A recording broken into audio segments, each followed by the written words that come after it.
Hello everyone, welcome to Topper Learners. Guys मैं हूं अमय चक्कर और आप देख रहे हैं टॉपर लर्नर्स। गाइज आज का जो लेक्चर है, इस लेक्चर में हम लोग rapid revision, one shot revision चल रहा है लाइव प्रोसेस का, उसका ये सेकंड पार्ट है। अगर फर्स्ट पार्ट आपने नहीं देखा है तो डिस्क्रिप्शन में प्लेलिस्ट का लिंक गिवन है, वहाँ पे जाके सर्च कीजिएगा बायोलॉजी क्लास 10 या प्लेलिस्ट में बायोलॉजी क्लास 10 होगा, उससे जाकर के आप गो थ्रू हो जाइएगा, उसको देख लीजिएगा। उसमें लाइव प्रोसेस का न्यूट्रिशन और जो लाइव प्रोसेस का मोड ऑफ न्यूट्रिशन है वो सब कंप्लीट किया गया है। इस वाले लेक्चर में हम लोग रेस्पिरेशन से शुरू करेंगे और देखते हैं कहाँ तक जाते हैं। जो लोग पहली बार विजिट कर रहे हैं प्लीज चैनल को कर दीजिए सब्सक्राइब और ज़्यादा से ज़्यादा लोगों को शेयर कीजिए। देखिए, रेस्पिरेशन जिस तरीके से न्यूट्रिशन एक लाइव प्रोसेस है, रेस्पिरेशन भी एक लाइव प्रोसेस है, ठीक है। और लाइफ प्रोसेस क्या है कि वो सारा बेसिक चीज जो एक लिविंग ऑर्गेनिज्म अपने जिंदा रहने के लिए जो सारा काम करता है उसको हम क्या बोलते हैं, लाइफ प्रोसेस बोलते हैं। उसमें न्यूट्रिशन समझ गए थे, अगर आम बोलचाल की भाषा में उसको बोलें तो खाना पीना, ठीक है। खाना पीना को हम न्यूट्रिशन बोलते हैं। उसमें क्या होता है, खाने से लेके पचाने तक, यानी पचाने का क्या मतलब है, जो हम कॉम्प्लेक्स फूड खाए हैं उससे ग्लूकोज बनाने तक का जो प्रोसेस है वो न्यूट्रिशन कहलाता है, ठीक है। अब वो जो ग्लूकोज बना है स्मॉल इंस्टेंटाइन में बनता है, स्मॉल इंस्टेंटाइन से ब्लड वेसल्स में एब्जॉर्ब हो जाता है, ठीक है। तो वो एब्जॉर्ब होकर के जाता है बॉडी के सेल तक। कहाँ तक? बॉडी के सेल तक। अब वो अगर ब्रेक डाउन उसका नहीं हो, जब तक वो ग्लूकोज टूटेगा नहीं, हम लोगों के अंदर एनर्जी नहीं बनेगा। तो रेस्पिरेशन वो प्रोसेस है जिसके थ्रू ग्लूकोज का ब्रेक डाउन होता है, ठीक है। तब यहाँ पे समझिएगा, रेस्पिरेशन वो प्रोसेस है जिसमें ग्लूकोज का ब्रेकडाउन होता है, ग्लूकोज टूटता है, टूट करके एनर्जी बनाता है। तो रेस्पिरेशन एक लाइव प्रोसेस है जिसमें क्या होता है कि break down of simple food या ग्लूकोज और उससे एनर्जी निकलता है। इसमें दो चीज इन्वॉल्व होता है, एक तो ग्लूकोज है ऑलरेडी सेल में प्रेजेंट है, अब ग्लूकोज उस वक्त तक नहीं टूटेगा जब तक उसको ऑक्सीजन नहीं जाएगा। तो ऑक्सीजन लेने के लिए या ऑक्सीजन सेल तक पहुंचाने के लिए एक प्रोसेस है हमारा जिसको हम ब्रीथिंग बोलते हैं। क्या बोलते हैं? ब्रीथिंग। सांस लिए और सांस छोड़े, तो सांस लेना और सांस छोड़ना जो है वो ब्रीथिंग कहलाता है। समझ में आया? ब्रीथिंग क्या है कि सांस का लेना और सांस का छोड़ना, इनहेलेशन अंग्रेजी में बोले तो सांस का लेना इनहेलेशन और एक्सहेलेशन सांस का छोड़ना। अब सांस लेना सांस छोड़ने में क्या फर्क है?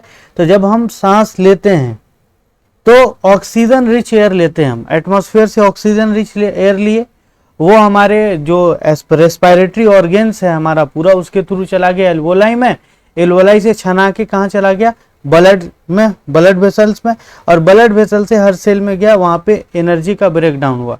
और याद रखिएगा कि ग्लूकोज जो ब्रेक डाउन होता है उसका पहला जो मॉलिक्यूल टूटता है वो टूटता है किसमें? उसके साइटोप्लाज्म में, ठीक है। सेल का जो साइटोप्लाज्म होता है उसमें। उसके बाद फिर कंप्लीट ब्रेकडाउन जो होता है वो माइटोकॉन्ड्रिया में होता है। इसीलिए माइटोकॉन्ड्रिया को एनर्जी करेंसी बोला जाता है। तो रेस्पिरेशन क्या है, समझ में आया? रेस्पिरेशन एक लाइव प्रोसेस है जिसमें एनर्जी डिराइव किया जाता है by the break down of glucose, ठीक है। या फिर आप बोल सकते हैं break down of simple food in order to release energy inside the cell. अब वो सेल के अंदर होता है इसलिए उसको सेलुलर रेस्पिरेशन बोलते हैं। तो यहाँ पे दो स्टेप है रेस्पिरेशन में, ध्यान दीजिएगा, समझिएगा। रेस्पिरेशन में दो चीज है, एक तो है ब्रीथिंग, एक क्या है? ब्रीथिंग। रेस्पिरेशन में एक है ब्रीथिंग और एक क्या? Cellular respiration. इन दो स्टेप मिला करके कंप्लीट हमारा क्या होता है? रेस्पिरेशन, ठीक है। तो ब्रीथिंग क्या है? गैसियस एक्सचेंज, यानी इनटेक ऑफ ऑक्सीजन और from the atmosphere and release of CO2 to the atmosphere, इसको हम क्या बोलेंगे? ब्रीथिंग बोलेंगे। Inhalation, one inhalation one exhalation, complete breathing कहलाता है। क्लियर? अब सेलुलर रेस्पिरेशन क्या है? तो break down of simple food. Simple food में कौन सा फूड भैया? तो ग्लूकोज C6H12O6, इसका ब्रेक डाउन होता है ऑक्सीजन के प्रेजेंट में। ये टूटता है किसमें? पहले पायरुवेट में, पायरुवेट, और उसके बाद फिर किसमें? पायरुवेट के बाद ये टूट जाता है CO2 plus H2O plus 38 ATP अगर कंप्लीट रेस्पायरेशन हो रहा है। क्लियर? तो ब्रेक डाउन ऑफ ग्लूकोज का जो है वो अलग अलग पाथवे होता है। अब ये भी सेलुलर रेस्पायरेशन जो है 3 टाइप का होगा। पहले यहां तक आप बताइए कि आप ये चीज समझ गए कि रेस्पायरेशन क्या है। सिंपल 2 वर्ड में इसको समझाते हैं हम। रेस्पायरेशन एक लाइव प्रोसेस है जिसमें एनर्जी डिराइव होता है कॉम्प्लेक्स फूड से। ठीक है, एनर्जी रिलीज होता है। हो गया? The process of releasing of energy from the food या by the break down of glucose is known as respiration. Respiration 2 चीज को मिला करके होता है, एक ब्रीथिंग यानी 2 स्टेप है और एक है सेलुलर रेस्पायरेशन। ब्रीथिंग क्या है? ऑक्सीजन रिच एयर का लेना और CO2 रिच एयर को बाहर करना, ये क्या है? आपका ब्रीथिंग है। अब सेलुलर रेस्पायरेशन क्या है? उस ऑक्सीजन की मदद से बॉडी के सेल के अंदर ग्लूकोज का टूटना, ये क्या है? सेलुलर रेस्पायरेशन है। What do you mean by cellular respiration? Cellular respiration means that the break down of glucose into the cell of organism with the help of oxygen is known as cellular respiration। ठीक है, अब ये जो glucose का breakdown होगा, ये glucose का breakdown 3 तरीके से होगा। देखिए, ग्लूकोज है, अब पहले ग्लूकोज जो है पहले स्टेप में ये C6H12O6 है, 6 कार्बन शुगर है। ठीक है, ये साइटोप्लाज्म है, सेल का साइटोप्लाज्म पता है, ये आपका सेल मेम्ब्रेन हो गया, ये न्यूक्लियस हो गया, इसमें जो लिक्विड प्रेजेंट है उसको साइटोप्लाज्म बोलते हैं। और इसी के अंदर आता है सेल ऑर्गेनल्स जिनको बोलते हैं माइटोकॉन्ड्रिया। क्लियर?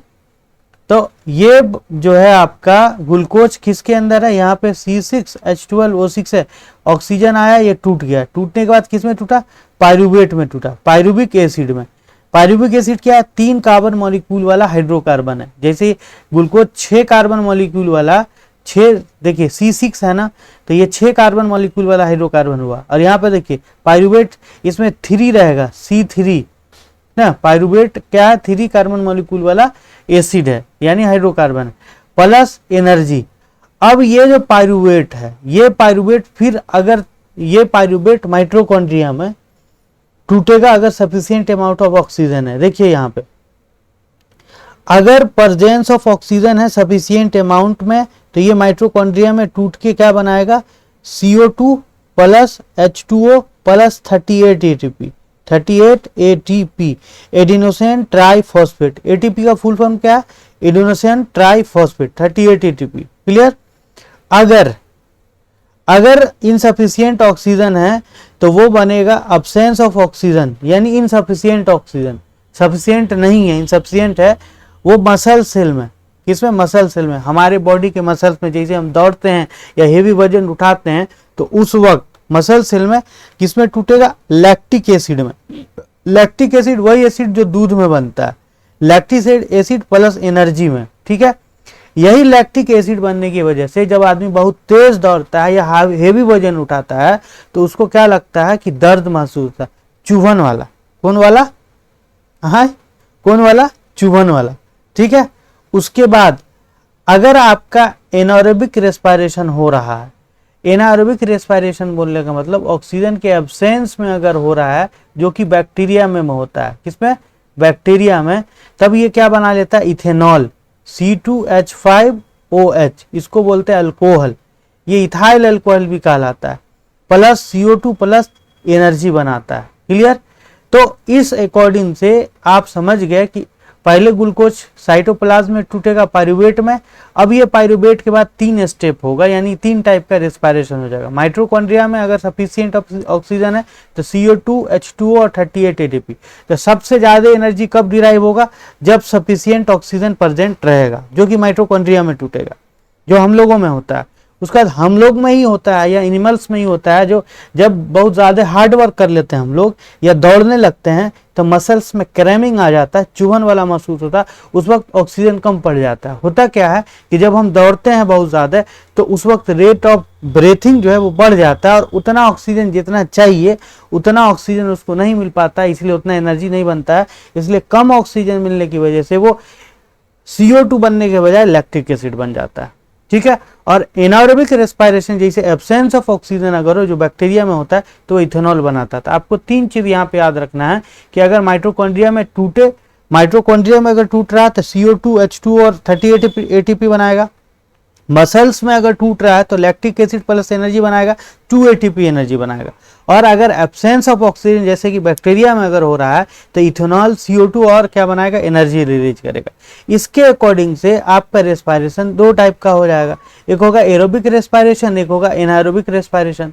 क्या हो जाएगा, एक होगा एरोबिक, एक होगा एनारोबिक। देखिए एरोबिक रेस्पायरेशन क्या है, एरोबिक रेस्पायरेशन वो रेस्पायरेशन है, वो रेस्पायरेशन का टाइप है जो ऑक्सीजन के प्रेजेंट में होता है, ऑक्सीजन सफिशिएंट है, प्रेजेंट में हो रहा है, जिसे माइटोकॉन्ड्रिया वाला हुआ। उसका एनारोबिक वो है जिसमें क्या है कि सफिशिएंट ऑक्सीजन भी नहीं है, ऑक्सीजन है भी नहीं, जैसे आपका मसल्स में हुआ और किस में हुआ, बैक्टीरिया में हुआ। ठीक है, अब देखा जाए यहाँ पे ये जो आपको दिख रहा है स्लाइड, इसमें आपको डिफरेंस दिख रहा है। देखिए ये take place in presence of oxygen, oxygen के प्रेजेंट में होगा aerobic respiration. Take place in absence of oxygen, anaerobic क्या होगा, ये एब्सेंस ऑफ ऑक्सीजन में होगा। अब देखिए ये माइटोकॉन्ड्रिया में होगा, अभी हम लोग ऊपर देखे कि ये माइटोकॉन्ड्रिया में होगा, एरोबिक माइटोकॉन्ड्रिया में होगा, और एनारोबिक अकर इन साइटोप्लाज्म, ये साइटोप्लाज्म में होगा। ठीक है, साइटोप्लाज्म, उसके बाद जो सेल है उसके अंदर, साइटोप्लाज्म सेल बॉडी में। उसके बाद इंड प्रोडक्ट जो होगा यानी बनने का, टूटने के बाद, जैसे C6H12O6 टूटा प्लस O2, ये टूटने के बाद क्या बनाया था, CO2 प्लस H2O। तो जो प्रोडक्ट बनता है ना इसी को इंड प्रोडक्ट बोलते हैं। तो CO2 और H2O हुआ। एरोबिक का इंड प्रोडक्ट क्या हो गया, कार्बन डाइऑक्साइड और वाटर। इसका इंड प्रोडक्ट क्या था, अल्कोहल बना था, कब, एब्सेंस ऑफ ऑक्सीजन में, जो बैक्टीरिया में बनता है, और लैक्टिक एसिड। ठीक है, उसका more amount of energy release, इसमें पूरा अमाउंट ऑफ एनर्जी रिलीज होगा, इसमें less amount of energy release होगा। एनारोबिक में less amount of energy release होगा। तो ये VBI है, क्या है VBI, एरोबिक और एनारोबिक रेस्पिरेशन।